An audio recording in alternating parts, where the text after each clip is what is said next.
ఉండేటటువంటి లక్షణం ఏమిటంటే శిష్యులు ఆర్తితో వచ్చి గురువుగారి రెండు పాదములు పట్టుకుని గురువుగారు మీరు తప్ప నాకెవరు దిక్కు అని అడగగానే చెప్పకుండా ఉండలేక లోపల దాచుకోకుండా చెప్పేస్తాడు గురువుగారు. కాబట్టి ఆవు పాలని విడిచిపెట్టడానికి దూడ ఎలా హేతు అవుతుందో గురువు జ్ఞానబోధ చెయ్యడానికి ఆర్తి కలిగినటువంటి శిష్యుడు అలా కారణమవుతాడు. కాబట్టి పార్థో వత్సః. ఇప్పుడు పార్థుడు వత్సయ్యి ఆ పాలు రావడానికి కారణమయ్యాడు.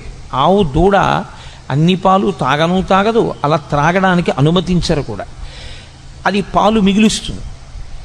అలా మిగల్చబడినటువంటి పాలు లోకంలో ఎవరెవరు ఆ పాలు కావలసి ఉంటాయో ఆ పాలని ఆ రీతిలో వాడుకుంటారు. ఒకడు త్రాగి బతుకుతాడు, ఒకడు అభిషేకం చేసుకుని తరిస్తాడు, రకరకాలుగా వాడుకుంటారు. అలా సుధీర్భోక్త ఎవరు ఈ పాలు త్రాగడానికి అర్హులు?